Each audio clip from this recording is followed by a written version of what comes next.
지난주 주일날 5시에 43주년을 기념하는 예배를 드리고 또 두 안수 집사님을 세우는 그런 예배를 드렸죠. 참 신기한 일이에요. 잘 생각해보면 교회를 이제 저는 이 교회에 오기 전에 이제 개척교회들을 쭉 해왔기 때문에 그리고 그 전에 이제 모교회는 좀 교회가 그래도 이민교회에서 치고는 좀 교회가 사이즈가 있었던 교회라 그런 좀 이렇게 규모가 있는 교회들을 다닐 때는 그 교회 한 교회가 세워지는 일이 얼마나 놀라운 일인지 그런 것들을 생각을 해본 적이 없어요. 그냥 누렸을 뿐이죠. 그게 좋아서. 그런데 교회들을 개척하면서 또 이렇게 소노마한 침례교에 와서 사역을 감당하면서 느끼는 것이 뭐냐면 교회의 존재 자체도 은혜지만 그 시작도 은혜였고 그 과정 속에서 오가는 많은 사람들의 그 삶이 다 주님의 은혜 가운데 있다라는 것을 고백하지 않을 수 없습니다. 많은 분들이 이 자리를 거쳐가서 없어도 그분들의 삶조차도 사실은 주님의 인도하심과 은혜 가운데 그 여정 가운데 있는 줄 믿습니다. 또 우리는 남아서 또 이 마지막 보루에 그루터기처럼 이 교회를 지키는 저희들도 하나님의 은혜 가운데 이 일을 감당하고 있는 것입니다. 그래서 사람들은 다 누구나 다 이렇게 소신껏 살아가죠. 소신껏 살아가요. 세상 사람들은 소신껏 사는 사람들이 잘 사는 사람이에요. 내가 생각하고 내가 믿는 그 원칙 따라서 사는 거죠. 그렇게 살아야죠, 마땅하게. 잘 되려면 열심히 살아야 되는 거예요. 그런 사람들이 대체적으로 성공하죠. 근데 우리 성도들은 우리가 가진 소신 이상으로의 삶을 살아야 돼요. 왜냐하면 우리는 누구의 이름을 가지고 사는 사람들이에요? 예수 그리스도의 이름을 가지고 사는 사람. 그래서 이번 주에 저희들이 생각하고 보면서 그럼 우리는 어떻게 살 건가? 소신껏 살아서는 미흡하다는 얘기예요. 그렇게 살지 말자는 얘기를 하고 싶은 게 아니라 그 정도만 가지고 살아서는 미흡하다. 여러분이 여러분의 소신대로만 이 교회 생활을 하고 교회에서 사역을 감당하면 하나님 보시기에는 약간 미흡한 부분을 드러내고 형제와 자매들 간의 교제와 함께 동역함에 있어서의 미흡함을 여러분 스스로도 느끼실 거예요. 내가 내 생각대로 했었을 때 왜 저 사람들이 다른 사람들이 내가 서 있는 곳에 다가오지 못하고 내가 생각하는 바를 이해 못하고 내가 하고자 하는 바를 따라주지 않는지 그런 부분들을 이미 우리는 경험해 온 바들일 거예요. 그래서 소신껏 사는 삶도 중요하지만 사실 우리는 소명껏 살아야 된다는 말씀을 하고 싶어요. 소명껏. 하나님의 부르심에 맞게 사는 거죠. 그러니까 내가 뭔가를 잘해보고 늘 이루어보기 위해서 사는 것이 소신껏 사는 거라면 소명껏은 내가 원하는 것 이전에 하나님이 지금 이 상황에서 바라시는 것이 무엇인가? 하나님의 뜻대로 사는 것이죠. 하나님이 뜻이 무엇인지를 분간하는 것이죠. 참 쉽지 않은 일이에요, 사실. 하나님의 뜻이라는 거는 사실 내일 모레 미래에는 어떠한 뜻을 이루시기를 원하지만 그것을 당장에 이루려고 하는 것보다는 어떤 과정을 거쳐서 가는 하나님의 인도하심이 늘 우리의 삶 가운데서 나타나고 사역 가운데 나타나기 때문에 하나님과 보조를 맞춰서 가는 것이 그만큼 쉽지 않은 일인 것을 보게 됩니다. 오늘 제가 그래서 설교의 키워드를 소신 대신에 소명으로 삼았습니다. 소명. 이 소신껏 사는 것과는 약간 차별된 차원의 삶을 사는 것. 컨빅션 대신에 하나님의 콜링에 따라 사는 것이 어떻게 사는 것인가를 성경에 나오는 인물들 가운데 우리에게 잘 보여주는 사람이 누굴까요? 역시 사도 바울이시죠. 그래서 오늘도 그가 어떻게 소명껏 살아가는지를 통해서 우리가 주님 주시는 은혜의 말씀을 받기로 합니다. 그는 그 소명을 이루기 위해서 그 삶을 묵묵히 살기 위해서 걸어간 사람의 모습을 우리에게 보여줍니다. 오늘 저희들은 핍박을 두려워하지 않는 능력이라는 설교의 제목으로 21장을 본문으로 삼아서 말씀을 나눌 것이지만 사실은 20장에 있는 말씀도 그렇고 22장, 23장 초입부까지도 말씀을 다뤄야 하는 말씀을 볼 겁니다. 우리가 교독하기는 21장 1절에서 14절까지만 하고 나머지들은 제가 말씀으로 설명해 드리면서 은혜를 받기로 하겠습니다. 여러분들 가운데 배 타고 가다가 배멀미를 해본 적이 있다 하시는 분들이 먼저 읽어보시겠습니다.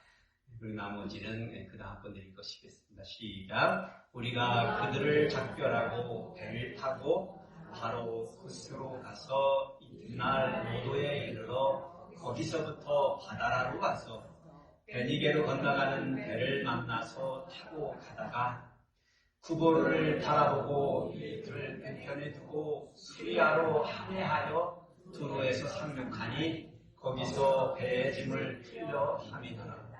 제자들을 찾아 거기서 2회를 머물더니 그 제자들이 성령의 감동으로 바울더러 예루살렘에 들어가지 말라 하더라. 이 여러 날을 지낸 후 우리가 떠날새 그들이 다 그 처자와 함께 성문 밖까지 전송하거늘 우리가 바닷가에서 무릎을 꿇어 기도하고 서로 작별한 후 우리는 배에 오르고 그들은 집으로 돌아가니 두로를 떠나 항해를 다 마치고 둘레마이에 이르러 형제들에게 안부를 묻고 그들과 함께 하루를 있다가 이튿날 떠나 가이사랴에 이르러 7 집사 중 하나인 전도자 빌립의 집에 들어가서 머무니라. 그에게 딸 넷이 있으니 처녀로 예언하는 자라. 여러 날 머물러 있더니 아가보라 하는 한 선지자가 유대로부터 내려와 우리에게 와서 바울의 띠를 가져다가 자기 수족을 잡아매고 말하기를 성령이 말씀하시되 예루살렘에서 유대인들이 이같이 이 인자를 결박하여 이방인의 손에 넘겨주리라 하거늘 우리가 그 말을 듣고 그곳 사람들과 더불어 바울에게 예루살렘으로 올라가지 말라 권하니 바울이 대답하되 여러분이 어찌하여 물어 내 마음을 상하게 하느냐 나는 주 예수의 이름을 위하여 결박당할 뿐 아니라 예루살렘에서 죽을 것도 각오하였느니라 하니 다 같이 읽으시겠습니다. 그가 권함을 받지 아니하므로 우리가 주의 뜻대로 이루어지이다 하고 그쳤노라. 아멘. 바울이 자신의 제3차 선교 여행 중 보시면 거의 2년 반의 생활을 체류 기간을 예배소에서 지내다가 이 은장색 조합원들이 일으킨 소요를 통해서 큰 일을 당하죠. 그래서 하여튼간 마무리가 되고 나서 그 소요가 끝나니까 전에부터 가고자 했던 마게도니아로 건너가서 마게도니아의 2차 전도에 세웠던 교회들 그러니까 빌립보, 데살로니가, 베레아 그리고 나서 고린도 교회까지 가서 이렇게 이 교회들을 거쳐서 고린도에서 몇 달을 머무르다가 그러다가 이제 돌아갈 생각을 하는 것입니다. 돌아가려고 생각하는데 고린도에서 직접 배를 타고 시리아 안디옥 교회로 돌아가가지고 이제 집으로 돌아갈 생각을 한 거예요. 계획적으로. 고린도도 항구 도시이기 때문에. 그런데 들었자 하니까 유대인들이 바울을 잡아 죽이려고 하는 것을 공모한다는 소식을 들은 거예요. 그러니까 배를 타고 갈 거라는 걸 알고 그 항구에서 이제 바울을 기다리고 있었던 것 같은 거죠. 그러니까 어쩔 수 없이 바울이 선교팀을 이끌고 다시 지나왔던 마게도냐, 그러니까 다시 위로 올라가는 거죠. 베리아를 해서 데살로니가에서 빌립보 교회를 거쳐서 이렇게 해가지고 배를 타고 다시금 드로아로 가는 그런 길을 선택해서 갈 수밖에 없게 된 것입니다. 그렇게 되돌아가는 과정, 아까 제가 이 맵에서 보여드린 것처럼 이렇게 되돌아가는 과정인 거예요. 근데 먼저 가기 전에 이렇게 2차 선교 때 만났던 그 교회들에서 바울 선교팀을 이렇게 조인한 사람들이 있어요. 그 교회들에서 데살로니가 교회나 베리아 교회에서 따라왔던 사람들이 있는데 그 사람들을 미리 드로아에 보내가지고 있게 하는 거예요. 근데 설명을 하고 있지는 않아요. 왜 미리 보냈는데 제가 생각하기에는 바울이 시간이 없으니까 미리 가서 바울이 도착한 바로 어떤 집회를 할 수 있게끔 준비하게끔 하지 않았나 하는 것이 제 생각이에요. 그렇게 하는 동안에 바울하고 아마 실라하고 누가는 바울과 함께 이렇게 다시금 그렇게 쭉 이렇게 해서 드로아로 올라가서 이제 그 준비하고 있었던 팀들과 합류하는 거예요. 합류. 그래서 거기에서 그날 밤부터 바울의 부흥이가 열린 거죠. 강론이 벌어졌다 됐던 거예요. 여기 강론이 벌어지는데 밤중에 하는데 밤늦게까지 하니까 거기서 벌어진 사건 중에 하나가 유도고라는 한 청년이 삼층누르에서 듣다가 너무 기니까 졸다가 떨어진 거예요. 떨어져가지고 그냥 거기서 직사를 해버린 거야. 얼마나 이 사건이 큰 사건이 사실 하나님의 능력을 체험하는 사건이 어떤 집회에 왔는데 떨어져 죽는 이 사건이 벌어졌으니까 바울이 그냥 급하게 내려가가지고 그 사람의 몸을 올라타고 그 시체에 올라타고 그를 붙들고 뭉켜안고 기도를 하기 시작한 거예요. 그러니까 이 사람이 꿈틀거리기 시작한 거예요. 살아난 거예요. 살아난. 이 기적이 벌어졌으니 얼마나 난리가 났어요. 죽었다 살아나는 이런 또 기적을 보니까 이 하나님의 은혜로 이 드로아에서의 은혜의 집회가 잘 이루어지고 마무리되고 그 다음날 이제 선교팀이 떠나는 거예요. 떠나는데 여기에서부터 우리가 좀 생각해 볼 게 뭐냐면 바울의 심경에 어떤 변화가 서서히 일어나고 있다는 것을 우리가 캐치를 해야 돼요. 잘 읽어보시면 캐치가 된다. 안 그러면 여러분들은 전에 생각 안 해보셨을 수도 있어요. 바울이 설명하지는 않는 이유에 선교팀들을요 드로아에서 배를 태워가지고 보내요. 미리 아소라는 지역으로 배를 태워서 보내는 거예요. 그런데 바울은 도보로 걸어서, 그러니까 지금 생각할 때는 누가 따라왔을 가능성도 있어요. 한두 사람 데리고, 그러니까 뭐 신라나 아니면 누가나 이런 사람들 데리고 갈 수 있지만 사실은 누가는 아닌 것 같아요. 왜냐하면 우리라는 단어가 배 타고 간 사람 쪽에서 우리라는 단어가 나와요. 그럼 누가는 거기에 합류한 거죠. 그럼 뭐 신라가 따라갔을 수 있는데 아니면 제 생각에는 바울이 혼자 도보로. 근데 그 거리가 만만치 않은 거리예요. 한 40km. 저기 보시면 드로아에서 바로 밑에 빨간 다시 보이시죠? 아스라고 써있죠? 그걸 걸어온 거예요. 그리고 저자 누가는 같이 하지 않았고 바울이 설명하지 않았으니까 이걸 설명해 놓고 있지 않아요. 왜 그렇게 했는지. 그런데 이제 저희들이 이 모든 집회가 끝나고 바울이 돌아가는 여정 가운데서 앞으로 벌어지는 이 되돌아가는 여정 가운데서 우리가 예감하는 어떤 뭐가 있습니다. 그래서 그게 뭐냐면 바울이 자신이 앞으로 당할 환난과 핍박에 대해서 그리고 이제 시리아 안디옥으로 가려고 하는 생각을 가지고 있었는데 예루살렘으로 오순절이 되기 전에 예루살렘으로 가리라 하는 것이 확실시 되는 거예요. 원래는 그냥 안디옥 교회로 돌아갈 생각을 가지고 있었던 것 같은데 예루살렘으로 가리라라고 결정하고 그 일을 오순절 전, 그러니까 명절이 도달하기 전에 가리라는 생각을 갖고 있다라는 것을 보여주기 시작합니다. 그래서 하여튼간 아소라는 쪽까지 걸어오는 과정에 뭔 일이 벌어졌는지 모르지만 아소에서 합류해서 다시 그들이 미둘레네로 갔고요.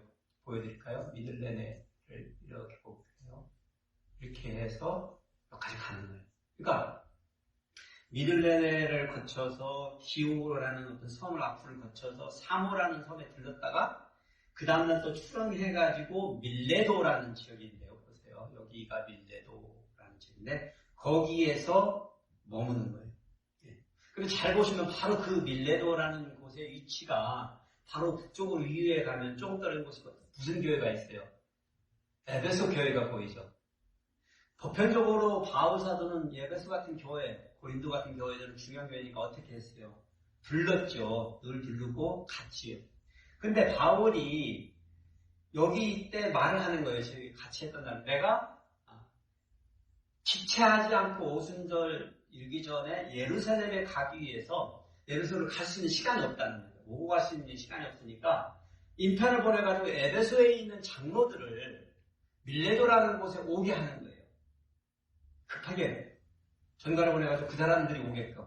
그 사람들이 장로들이 취하고 그러니까 장로들이라는 표현은 뭐예요? 그 에베소 교회에 리더들이 온 거예요. 리더들이. 예. 그들이 온 거예요. 왔는데 바울이 그 사람들에게 말하는 거예요. 이렇게 얘기해요. 보라, 이제 나는 성령에 매여 예루살렘으로 가는데 거기서 무슨 일을 당하는지 알지 못한다. 오직 성령이 각 성에서 내게 증언하여 결박과 환난이 나를 기다린다 하신다. 지금 예루살렘에 가겠다. 근데 이거를 어떤 결정을 왜 내렸다고요? 성령에 매여. 성령께서 내게 그런 부담을 주셨다. 무엇이 기다리는지 사실 나는 잘 모르지만 지금까지의 각 성에서 당했던 것들을 보면 경험으로 보면 성령이 내게 말씀하시는 지혜죠 사실은. 그런 경험으로 뭐가 기다렸다고요? 각 성에서 핍박과 환난이 나를 기다리고 있었는데 아마도 예루살렘에서는 그럴 것이다 라고 말한 거예요. 그러니 뭐 장로들은 갑자기 그런 얘기를 하니까 그런데 보세요. 그러면서 말하는 거예요. 내가 달려갈 길과 주 예수께 받은 사명 곧 하나님의 은혜의 복음을 증언하는 일을 마치려 하면은 나의 생명조차 조금도 귀한 것으로 여기지 아니한다. 환난과 핍박인데 그 벌어지는 상황을 바울이 지금 생각하건대 어쩌면 이것이 무슨 일까지 벌어질 수 있다고요? 자기의 생명을 앗아가는 일일 가능성도 있다는 것을 생각하면서 말을 하는 거예요. 그러면서 에베소 장로들에게 유언 같은 인사의 말을 이제는 여러분이 다 내 얼굴을 다시 보지 못할 줄 아노라 라고 마지막 작별 인사라는 거예요. 전 같으면 내가 다시 또 올게, 다시 또 오마, 몇 년 뒤에 다시 올게 라고 인사를 했었을 거 아니에요. 그런데 바울은 뭐라고 그래요? 이게 아마도 여러분이 나를 볼 수 있는 마지막인 것이다. 그러니 예배소 장로들이 난리가 난 거 아니에요. 무슨 말을 하는 거예요? 그러면 예루살렘 가지 말아야죠. 당연하게 이렇게 나왔죠. 어쨌거나 그들이 바닷가에서 다 무릎 꿇고 기도하면서 다 크게 울며 바울의 목을 안고 입을 맞추고 그렇게 작별 인사를 한 거예요. 그 장로들이. 뭐 바울이 다시 보지 못하리라는 이 말이 가슴에 걸리는 거 아니에요, 장로들이. 우리 바울이 이 사도가 왜 이런 말을 할까? 뭐 예루살렘을 가면 가는 거지, 유대인들이 가는데 이렇게 근심하며 작별을 했던 거예요. 하여튼간 바울은 뭘 예감했다고요? 아, 예루살렘에서 어떤 일이 벌어지겠구나. 어려운 일이 있겠구나.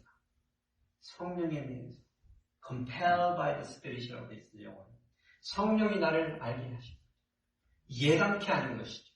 그런데 잘 여러분들 주목을 하셔야 되는 게 보편적으로 성령께서 직접 나타나셔가지고 말씀을 착 하시면 바울사도는 그렇게 하셨노라고 말씀을 한단 말이에요. 근데 여기는 뭐예요? 예감이에요. 예감.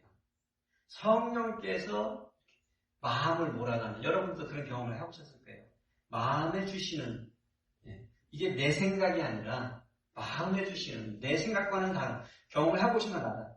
아, 내 속에서 내 생각과는 다른 어떤 성령의 움직임이 있는 것을 경험해보시면 아, 다른 것이구나.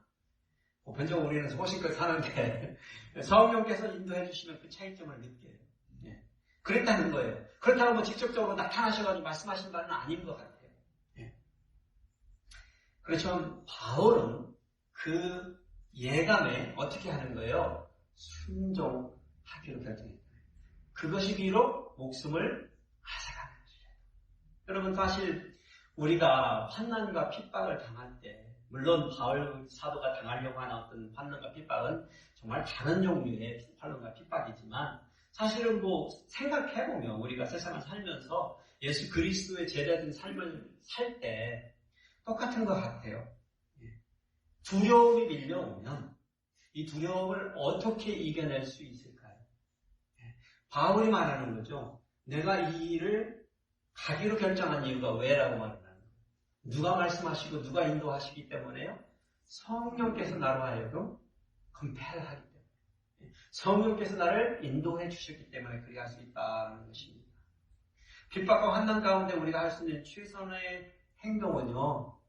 성령께서 인도해 주시면 거기에 순종하고 나의 삶을 되돌아보며 점검하며 결정하는 것입니다. 성령께서 우리를 움직여 가실 때는 그분께서 우리를 불러주신 그 소명과 살 수 있는 가르치심을 주시는 거예요. 그래서 그런 과정을 거쳐서 바울 사도가 그런 결정을 내렸던 거예요. 제 생각에는 드로아에서 아소까지 40km를 혼자 걸으면서 성령께서 그의 마음의 움직임을 주시고 그가 왜 예루살렘으로 가야 되는지에 대한 확신을 심어줬을 거라는 생각을 저는 암합니다. 성경에 어떻게 그가 이끌려서 살았는지를 보게 하는 것이죠. 저는 여러분들에게도 여러분의 환난과 핍박의 가운데 있는 시간들이 여러분을 찾아올 때 되돌아서 짚어봐야 되는 것은 이런 사건 상황 가운데서 성령의 인도하심이 있는지, 그렇다면 성령께서는 지금 무엇을 나로부터 원하시는지를 점검해 보시는 여러분이 되시기를 기쁘게 드립니다. 두 번째로 저희들이 보는 것은요, 바울이 자신이 결박당하여 이방인에게 넘겨질 것에 대한 이 아가보의 예언을 듣고도 예루살렘에 가는 것을 포기하지 않았다는 것입니다. 여기서 교회 리더들과의 만남을 뒤로하고 밀레도를 떠나가지고 이제 배를 타고 이제 고스 섬을 지나서 로드 섬을 거쳐서 바다라는 곳에 가서 하선을 했어요. 거기서 다른 배를 타고 탄 거예요. 거기에서 페니시아죠. 베니게로 가는 시리아 한 곳에 가는 배를 갈아타고 이제 구브로 섬, 사이프러스 섬이에요. 1차 전도 때 갔던 섬 기억나시죠? 그 오른편으로, 그러니까 이렇게 배가 이렇게 돌아가니까 왼편에 두고, 섬을 왼편에 두고 갈았다고 굉장히 정확하게 설명해주고 있죠? 섬의 오른편을 돌아서죠. 가는 방향으로 치면. 그렇게 해서 시리아 항에 도착했는데 그게 간 곳이 어디냐면 두로라는 곳에 도착을 했다는 거예요. 두로. 두로라는 곳에 도착을 해서 거기에서 7일간을 머무는 형제들, 성도들이죠. 믿는 자들을 만나서 교제를 하는데 이때쯤 되니까 여기 이 저자가 뭘 써놨냐면 거기에 있는 두로의 형제들이 성령에 감동해서 뭔 일을 하냐면 바울로 하여금 예루살렘에 가는 것을 말리는 일을 해요. 무슨 얘기냐면 이제 바울이 예감하고 있었잖아요. 아, 예루살렘에 가야 되겠는데 무슨 일이 벌어지겠구나. 그 얘기들을 나눴을 거 아니에요. 이제 7일간 머무르면서 바울의 계획이 예루살렘으로 가는 거예요. 근데 두로는 예루살렘에 가깝잖아요, 이제. 그러니까 이제 소문들이 들을 거 아니에요. 예루살렘의 정세가 어떤지. 그런데 바울이 지금 오순절을 맞춰가지고 예루살렘에 가겠다고 그러는데 이 형제들, 교회 성도들의 마음이 누구의 움직임에 인도함을 받은 거예요? 성령의 인도함을 받은 거예요. 그래도 그 사람들이 뭘 느낀 거예요? 예루살렘에서의 벌어질 환난과 핍박에 대한 감동을 받은 거죠. 그러니까 느낌을 받은 거죠. 느낀 거지. 어떻게 생각하면 뭐 두려움으로 왔을 수도 있겠죠. 그러니까 성도들이 뭘 했어요? 말리는 거죠. 가면 죽을 것 같은데 말리는 거죠. 그래도 어떻게 해요? 바울은 가리라라고 얘기하는 거죠. 뭐 결국에는 바울은 두로에서 형제들과 눈물로 바닷가에서 기도하고 또 헤어져서 배를 타고 남하를 한다. 둘레마이라고 해서 짤막하게 항해를 하고 거기서 하산을 해가지고 거기서 아마 가이사라라는 곳에 남아로 해서 도착하는 것 같아요. 그러니까 가이사라에 도착을 해보니까 거기에는 저 맵이 있는데 거기에서 보세요. 이렇게 가이사라까지 간 거예요. 지금 예루살렘까지 갔는데 그 가위에가 바로 가이사라가 보이시죠? 두로에서 둘레마에 가이사라까지 온 거예요. 거기에 가서 누구네 집에 머물렀냐면 여러분 잘 아시는 일곱 집사 중에 하나는 빌립이 나오죠. 빌립이 전에 선교하다가 어디를 갔다고 그랬어요? 가이사라에 나타났다는데 보니까 거기에 집이 있네. 거기에 딸이 넷이 있는데 예언하는 은사를 받은 실방간 처녀들 딸이 있다고 얘기를 하죠. 근데 뭐 그게 중요한 게 아닌데 거기서 집에 머무르고 있는데 하루는 누가 왔어요? 유대에서 선지자 아가보라는 사람이 왔는데 일부러 찾아온 거죠. 그러니까 바울을 만나기 위해서 와가지고 한 일이 뭐냐면 바울에게 다가가더니 냅따로 바울의 띠를 이렇게 뺏어다가 자기 손발을 묶고 예언하는 거예요. 이게 이제 전이행위죠, 사실은. 예언을 하면 많은 예언자들이 구약에서도 그렇지만 이렇게 전이 예언을 많이 했었어요. 이거는 자기가 보여주면서 바울의 띠를 가져다가 자기 손발을 묶으면서 얘기를 하는 거예요. 이 띠에 인자되는 사람이 예루살렘에서 어떻게 된다고요? 결박되어서 이렇게 결박되어서 어떻게 된다고요? 이방인에게 넘겨질 거라고 예언을 하는 거예요. 그러니 예언, 선지자를 통해서 하나님의 말씀이 예언이 됐기 때문에 어떻게 된 거예요? 분명하게 일은 일어날 것이다라고 말씀을 선포하는 거예요. 그러니 당연하게 이 가이사라에 있는 성도들, 형제들은 뭐라고 그랬어요? 가지 마세요. 뻔히 아는데 왜 가세요? 당연하게. 바보니까 왜 가시려고 그러는 거예요. 근데 당연히 하지만 뭐라고 그래요, 바울이? 여러분이 어찌하여 그로 내 마음을 상하게 하느냐? 나는 주 예수의 이름을 위하여 결박당할 뿐 아니라 예루살렘에서 죽을 것도 각오했느니라 라고 말하는 거예요. 그러니까 결국 그렇게 말하니까 성도들, 형제들이 할 말을 잃었죠. 입을 그냥 닫게 만든 거죠. 결국에는 그들이 뭐라고 해요? 주의 뜻대로 이루어지이다. 결국에는 성도들도 생각하기에 이것이 하나님의 뜻이라면 하나님의 뜻이 이루어지이다라고 말하는 거죠. 소명껏 사는 것이 어떻게 사는 거라고 제가 서론에 말씀드렸죠. 하나님의 뜻대로 사는 거.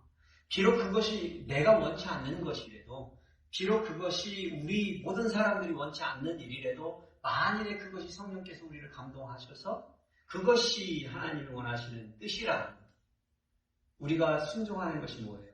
주의 뜻대로 이루어지도록 내 생각을 바꾸고 내 신념을 바꾸고 내 행동을 바꾸고 내 결정을 바꾸는 것이 필요하다는 것이죠.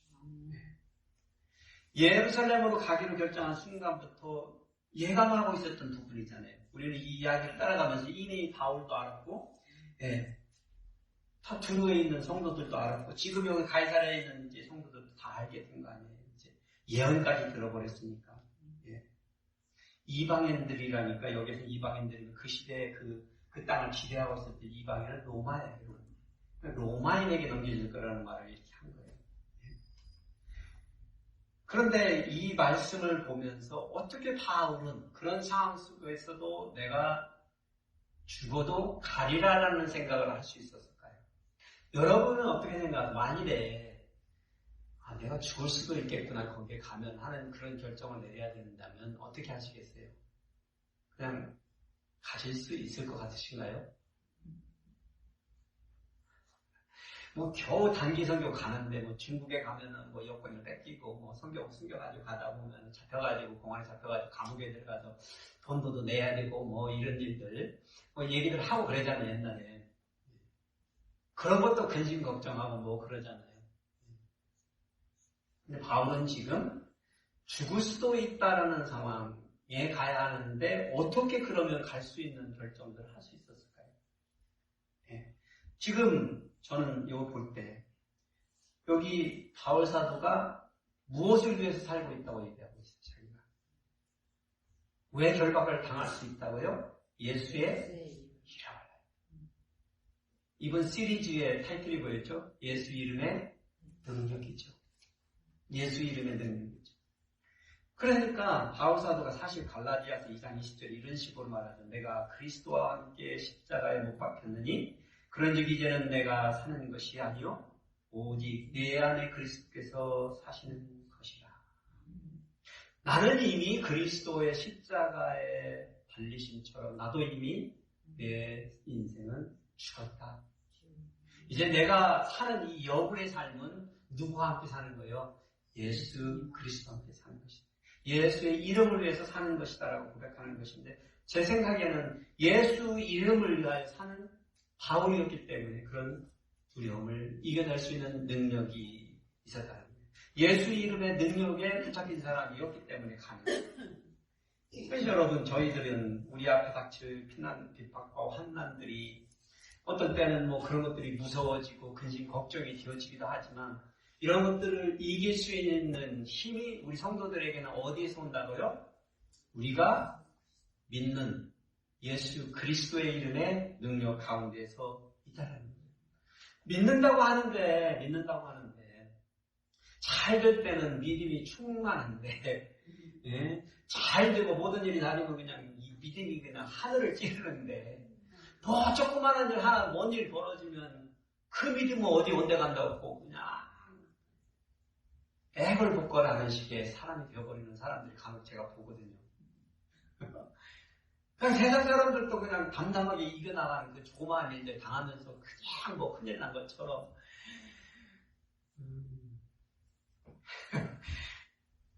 당연히 우리가 주님 앞에 의지하고 기도해야 하면 당연한 것이지만 사실은 우리는 좀 담대할 필요가 있어요. 가질 거. 네. 죽기밖에 더해. 정말 부르심은 원정하는 은혜죠. 네. 바울은 예수 그리스도의 이름 안에서 정말 우리들에게 최선의 삶의 마지막 종착역 우리가 하나님과 함께하는 것이에요. 영원한 삶을 사는 그것이죠. 네. 그래서 우리가 사실 죽음도 초월해야 돼요. 살아있는 동안 어떻게 소명껏 사는지를 고민해야지 그냥 상황에 따라서 벌어지는 이 조그마한 인생사가 어렵고 힘들고 걱정 염려가 되는 삶은 우리가 아직도 예수 그리스도의 이름의 능력에 붙잡힌 바가 되지 않았다라는 것을 우리에게 가르쳐주는 면모예요. 그래서 저는 바울 사도를 이렇게 바라보면서 우리가 참 배워야 될 점이 있다. 그런 부분. 죽기밖에 더 하겠다는 거예요. 예수 그리스도의 이름을 위해서. 그렇잖아요. 그 얘기잖아요. 가서 내가 예수 그리스도의 이름으로 죽기밖에 더 하겠냐. 그러니 가서 가는 것도 가능하다는 것이죠. 예. 여러분과 저도 그런 거예요. 사실 우리가 늘 기도드려야 될 게 그런 거예요. 주님 정말 아프지 않고 고생하지 않고 편안히 갈 수 있게끔 불러주시오 하는 게 우리의 마지막 사는 사람들의 모든 사람들의 기도잖아요. 네, 그러잖아요.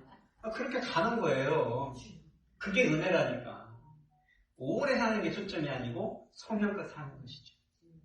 그런 삶을 살 수 있는 바울과 같이 예수 그리스도의 이름의 능력에 붙잡혔는가를 늘 점검하시는 여러분이 되시길 축복드립니다.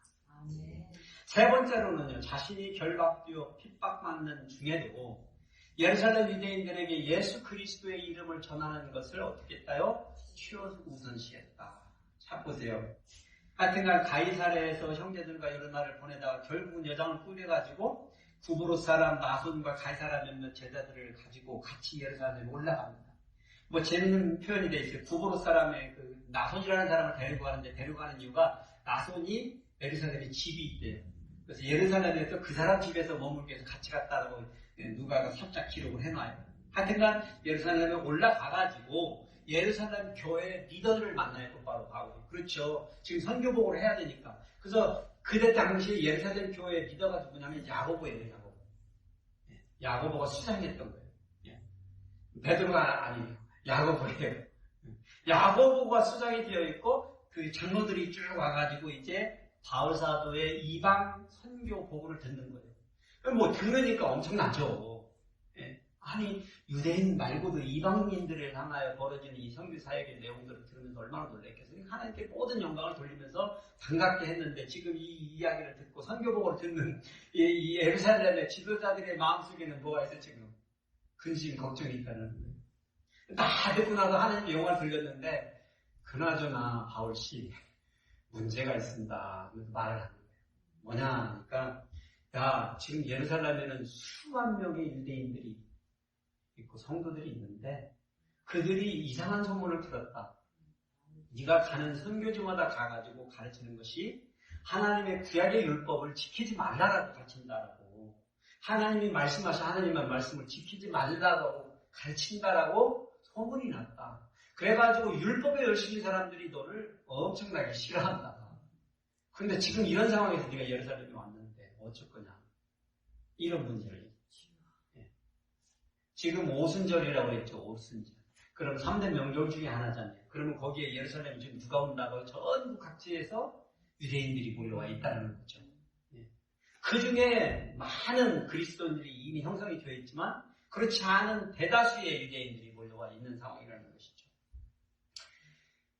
그러니까 여기 보니까 이방에 있는 모든 유대인들을 가르치되 모세를 배반하고 아들들에게 할례를 행하지 말고 관습을 지키지 말라 한다라고 이렇게 장로들이 얘기를 해준 거예요. 그 소문에 모든 사람들이 유대인들이 열성분자들이 화가 나 있다. 그러니까 그럼 어떻게 할 거냐? 그래서 이제 리더들이 예루살렘 교회 리더들이 그러면서 책략을 하나 만들어가지고 묘책을 하나 만들어가지고 사도 바울에게 건의를 해주는 거예요. 건의.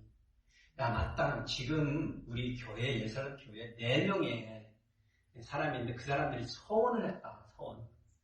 그 사람들이 서원의 의식을 절차를 밟아가야 되는데 잘됐다. 이렇게 하자. 너도 이 사람들과 함께 그 서원한 그 결례의 의식에 참여하고 그래서 그 모든 절차를 끝나고 나면 이제 머리를 깎고 이제 짐승을 잡아가지고 이제 희생제물을 바치는데 네가 거기에 드는 모든 비용을 대라. 그렇게 하면 사람들이 유대인들이 보기에 네가 뭐 율법을 반대하고 적대시하는 것처럼 사람들이 알고 있는데 네가 도리어 그 율법에 대한 걸 지키고 이런 일들을 이렇게 자비로 들여서 한다는 걸 보면 그들이 마음이 어떻게 될 거다? 수그러들 거다. 그래서 그렇게 해보자 해서 요책을 제시하는 거고. 그리고 바울이 생각할 때 거부할 일은 없죠. 지금 유대인들이 적대시 됐는데 사실 예루살렘 교회까지 적으로 만들 필요는 있을까요? 없을까요? 없었던 상황이죠. 바울 사도가 이 일을 좋게 여겼냐 아니었다고는 아무 상관이 없어요. 바울 사도로서는 할 수밖에 없는 상황이죠. 교회를 인브레이스하고 나가야 되니까. 그래서 한 거예요, 그거를. 그래서 마지막 날 7일의 결례를 거치고 머리를 깎고 이제 그거를 이제 허락을 맡아야 돼. 그렇게 했으니까 제사장한테 가서 우리가 이렇게 했습니다 해서 보여주고 모든 걸 해야 되는데 그 마지막 날에 그걸 하고 성전에서 나오는데 유대인들이 그걸 봤네요. 이제 떼거리로 나왔을 거 아니에요. 이제 바울 선교팀들이 쭉 걸어 나오는데 사람들이 그 중에 어떤 사람이 오해를 한 거예요. 전에 예루살렘, 그 전에 예루살렘의 길거리를 걸어 다니는 바울 팀들 중에 이방인들이 섞여 있었던 거예요. 눈에 보기에도 이방인들이. 그러니까 그 바울 팀이 이렇게 몰려다니면 그 이방인 떼거리들이 다 같이 성전에 물을 들어갔다 나온 것 같이 착각을 한 거예요. 그래가지고 그랬다라고 막 소리를 지르는 거예요. 성전 안에 사실은 이방인의 뜰도 있거든요. 그런데 그렇지 않았다고 하는 소리를 질러가지고 사람들이 어떻게 엉차엉차 되니까 그 많은 사람들이 갑자기 소요가 된 거예요. 그러니 뭐 바울을 잡아가지고 막 때리기 시작한 거죠. 바울을 잡아가지고. 이 사람은 각처에서 우리 백성과 율법과 이곳을 비방하여 모든 사람을 가르치는 그자인데 헬라인을 데리고 성전에 들어가서 이 거룩한 곳을 더럽혔다라고 그러면서 이게 소요가 생긴 거예요. 뭐 그냥 예루살렘이 엄청난 사람들이 있는데 거기서 막 들고 일어나니까 이게 소문이 금방 삽시간에 로마 총독부에 알려졌을 거 아니에요. 천부장, 이 사람이 이름이 뭐냐면 글라우디오 루시아라는 사람이에요. 글라우디오 루시아라는 사람이 이걸 급방 받은 거죠. 1000명의 병사를 이제 자기 밑에 두고 있는 사람이죠. 천부장이니까. 이 사람이 급하게 달려 나온 거예요. 예루살렘 길거리로. 왜냐하면 이 사람의 임무, 로마를 지키는 로마 이 총독관의 사명이 뭐예요? 예루살렘 전체를 지키는 그 지역에 이 자기들이 다스리는 이 소수 이 사람들로부터 소요가 일어나지 않는 게 넘버원 관건이에요. 예, 어쨌거나 소요가 일어나면 문제가 되는 거예요. 그 사람 리더십에는. 천부장이 두리나게 나와서 보니까 이 바울이라는 사람을 잡아가지고 있으니까 그 사람을 잡아서 뺀 거예요. 사람들한테 뺏어가지고 빼어낸 거예요. 뭐 자출 지정을 모르는 천부장은 바울을 잡아가지고 쇠사들로 결박을 시키고요. 뭔지는 모르니까. 그리고 나서 묻는 거지. 네가 누구며 무슨 일을 했냐라고 묻는데 그 많은 군중들이 있는 데서 무슨 소리가 들려. 안 들리니까 그럼 영문으로 자기의 오피스, 캠프로 데리고 가는 거죠. 캠프로 옮겨가려고 하는데 사람들이 막 쫓아와가지고 바울을 잡고 끄집어가지고 막 폭행을 하는 거예요. 그 그림을 상상을 해보세요. 그러니까 어떻게 할 수 없으니까 군인들이 바울을 사람들이 하도 그러니까 들어낸 거예요. 들어가지고 이렇게 하고 막 날린 거예요. 바울. 예. 그러려고 할 때 이제 영문에 가려면 이렇게 계단을 올라가는 게 있었나 봐요. 그런데 바울이 갑자기 천부장한테 내가 당신에게 말을 할 수 있냐라고 하면서 헬라말로 말을 하는 거예요. 그리스 말로. 이 사람은 유대인인 줄 알았는데 헬라말을 유창하게 하니까 네가 헬라말 할 수 있냐? 라고 얘기를 하면서 말하는 거예요. 그러면서 바울이 나는 유대인인데 원래는 길리기아 다소시의 고향이고 그리고 나는 그 시의 시민이다. 이 표현은 무슨 얘기냐면 나는 로마 시민이다라는 걸 말하는 거예요. 그러면서 백성들에게 말을 할 수 있도록 허락해달라고 얘기해요. 아니 이게 무슨 뜬금없이 무슨 일? 지금 잡혀서 죽게 된 사람을 구출해줬더니 지금 바울이 돌아서서 뭐 하는 거예요? 잠깐만. 나 아직 더 할 말 있어, 이 사람들한테. 저 사람들 말할 수 있게 해달라고 얘기를 하는 거예요. 네. 그러면서 바울이 한 일이 뭐냐면요. 자기가 예수 그리스도를 다메섹으로 가는 여정에서 만나기 전까지 어떤 사람이었는지, 자기가 유대인으로 다소 지방에서 출생해서 가말리엘의 그 시대에 유명했던 선생님의 문화에서 얼마만큼으로 열심으로 공부하고 유명해졌는지, 얼마만큼 열심히 율법을 지키려고 노력했는지, 자기가 그것을 위해서 이 믿는 자들, 예수를 따르는 자들을 잡아 체포하고 죽였는지를 박해지를 한 거예요. 그러면서 다메섹에서 나사렛 예수의 음성을 그 빛 가운데서 듣고 자기가 어떻게 되는지를 말하고 그 후에 어떻게 되었는지를 말하는. 무슨 얘기한 거예요? 간증을 한 거예요. 간증. 나도 전에는 여러분처럼 그랬지만 지금은 내가 예수 그리스도를 만나고 나서는 내가 이렇게 됐다라고 얘기하는 거예요. 그런데 사람들이 어떻게 들었을까요? 안 들었을까요? 듣긴 들었죠. 그런데 그의 말을 듣고 그들의 마음이 변했을까요? 안 변했을까요?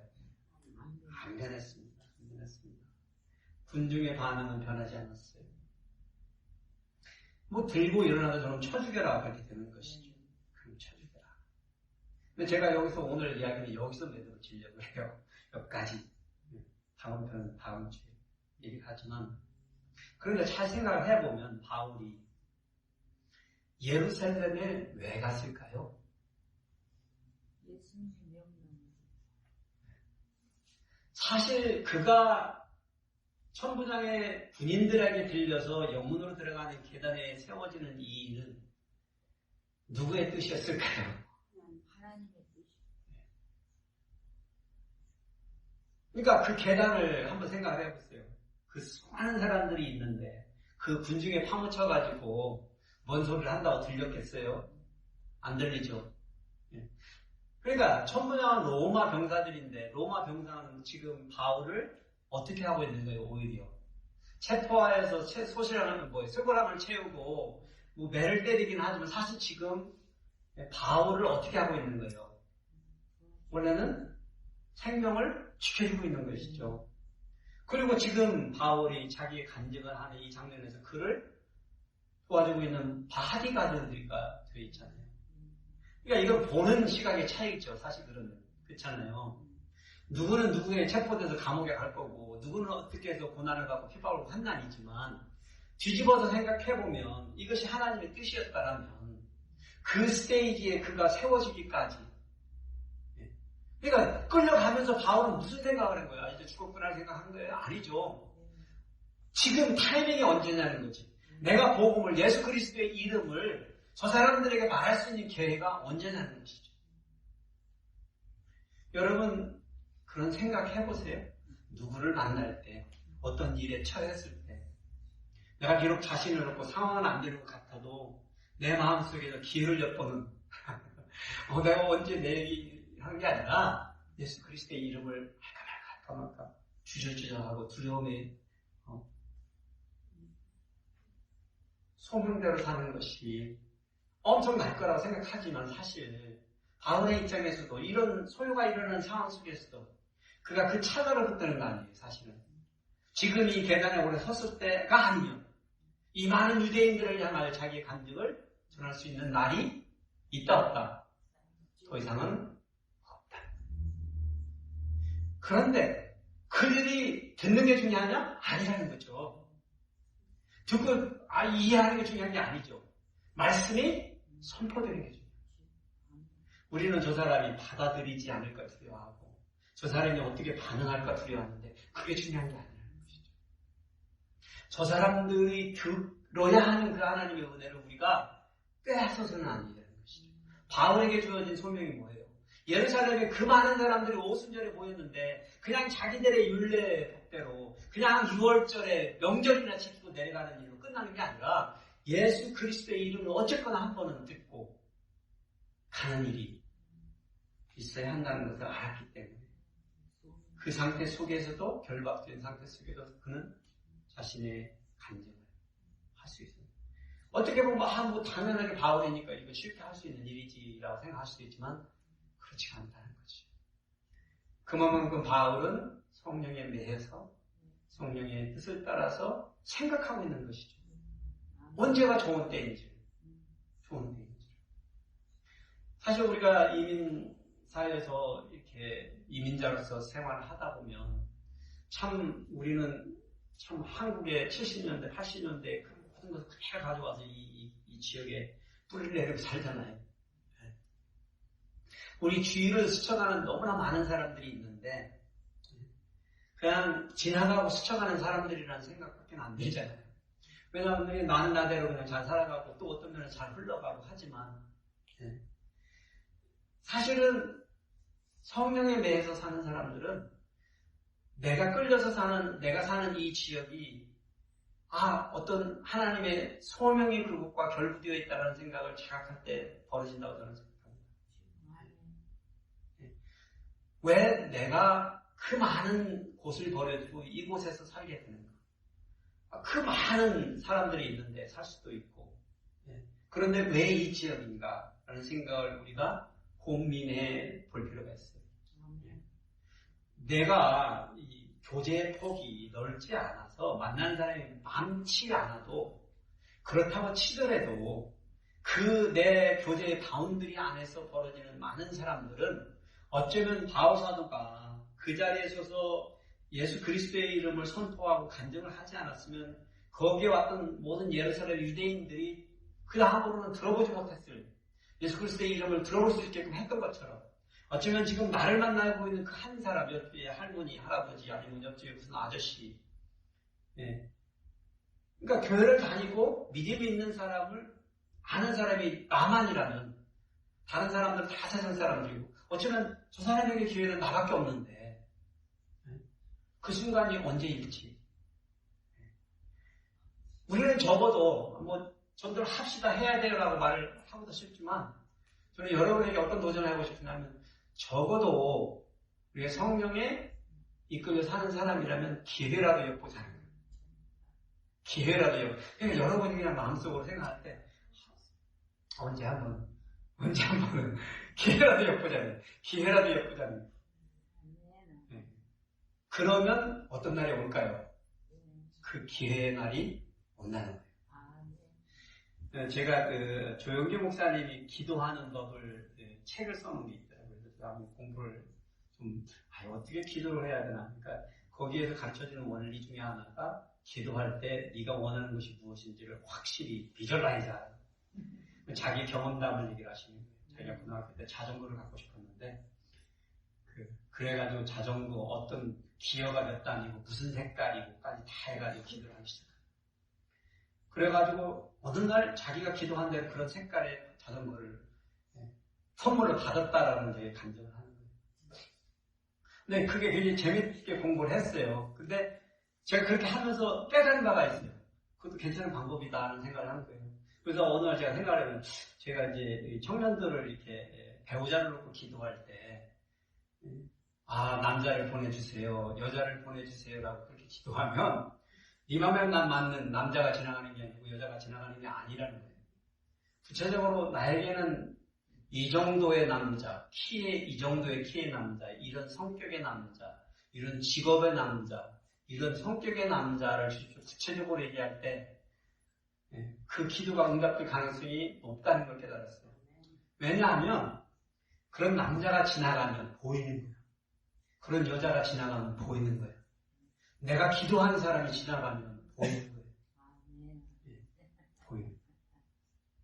그래서 제가 지금 무슨 말씀을 드리려고 해요. 우리 심령 속에 제가 여러분 전도하실시라고도 말씀을 드리고는 싶지만 기회를 엿보면 자꾸 마음속에 그걸 해야지 하다 보면 그 기회가 오는 그 순간에 성령의 인도하심을 받을 수 있고 그리할 수 있는 모멘텀이 만들어지게 되겠습니다. 바울은 위대해서 이렇게 산 게 아니고 그냥 심플히 성령에 대해서 예수 그리스도의 이름이 진짜인 걸 알기 때문에 그리 살 수 있었던 사람입니다. 세상의 눈으로 보면 바보 같은 삶을 살았지만 그는 여전히 그가 끌려서 이제 그가 가야 하는 것이 그의 이 소명과 사는 삶은요, 예루살렘의 끝이 아니에요. 예루살렘의 끝이 아니에요. 유대인들의 사역의 끝이 아니에요. 그에게는 더 큰 유대한 비전이 있었어요. 로마로 해서 서바나까지 가는 놀라운 세계적 비전을 바로 품고 있었어요. 저희는 기억해야 되겠습니다. 우리 성도들은 그래서 소신 따라서 살기보다는 하나님의 소명 따라서 예수 그리스도의 이름의 능력으로 그 이름을 드러내는 일, 하는 일을 최우선으로 생각하고 늘 이렇게 기회를 엿보는, 복음을 나누기 위해서 기회를 엿보는 그런 사람들이 되어야 합니다. 아쉽게도 바울의 간증을 들은 예루살렘 사람들은 변하지 않았어요. 그들은 이러한 자는 세상에서 없애버리자 살려둘 자가 아니다라고 결론을 내렸어요. 그러면 떠들며 옷을 벗어던지고 티끌을 공중에 날리기 시작했고요. 결국에는 천부장이 그를 끌고 들어가서 바울을 끌고 들어가서 매지라고 묶어놓고 이제 신문하기 시작합니다. 그가 그렇게 해서 이제 4차 여행을 떠나는 거예요. 4차 여행. 그런데 이 여행은 전의 여행들은 1차, 2차, 3차 여행은 누가 시작했죠? 성령이 인도하셨지만 그래도 여전히 그가 시작한 여행이었어요. 그런데 이 4차 여행부터는 그가 시작한 여행이 아니에요. 붙잡혀서 시작하는 여행. 바울이 이 예루살렘을 향한 여정은요, 성령이 인도하시는 손길에 대한 순종에 대한 증거죠. 그가 시련과 환난 가운데에서 소명껏 살아간 이 모습은요, 그 예수 그리스도의 이름을 얼마만큼 믿는지 그 믿음에 대한 증거입니다. 저는 여러분들에게 이 세상에서요, 영적 여정을 살아갈 때 아니면 세상을 이 삶을 헤쳐나갈 때 우리가 늘 기억할 것은 예수의 이름을 위하여 사는 것이 불가능하지 않다는 것. 나 같은 사람도 가능하다는 것. 내가 만나는 사람도 없는데 가능하다는 것. 그렇잖아요. 가능하다는 것. 이거를 우리 스스로에게 리마인드 해주십니다. 바울사도가 걸어간 그의 믿음의 여정은요, 초대교회 역사 속에서 성취되었던 역사의 진실된 이야기고요. 그러나 더 중요한 이야기는 오늘날 우리 여러분, 저와 여러분의 삶 가운데에서도 가능한 이야기. 바울이 소명껏 살 수 있었다면 우리들도 소명껏 살 수 있는 사람들이고 그것을 우리 주님께서는 우리에게서 바라십니다. 나이가 먹을수록 왜 사냐라는 질문이 더욱더 현실적으로 다가오신다라고 어르신들이 그렇게 얘기를 하시더라고요. 소신껏은 더 이상 못 살아. 살아보니까 살 일도 없어, 소신껏. 그런데 소명껏 살 수 있어요. 그저 그냥 내 관계 영역권 안에서 그냥 소명껏 사는 일이 최선의 삶인 것입니다. 아멘. 그러면 하루가 지루하지 않고요, 따분하지 않고요, 무의미하지 않습니다. 무의미하지 않습니다. 핍박, 환난 이런 것도 이 바울의 그림이 보여주는 이 청사진은요, 우리가 살아가는 하루하루의 삶 속에서 어떻게 예수 그리스도의 이름을 증거하며 살 수 있는지를 보여주는 실제적인 그림, 제시. 아가부가 자기의 손발을 묶고 보여줬잖아요. 이게 하나님의 뜻이다라고. 바울 사도가 지금 예루살렘에서 그 군중에게 잡혀서 매맞고 결박당하고 끌려가는 그 모습 가운데서 복음을 전하는 모습은 또 우리에게 보여주는 생생한 컬러풀한 예언입니다. 신약의 성도들, 우리 예수 그리스도를 믿는 오늘날의 성도들도 이러한 삶을 가능케 하시는 하나님이시다는 것을. 그래서 저와 여러분들도 그런 기회를 늘상 바라보시는 저와 여러분이 되시기를 축복합니다. 아멘.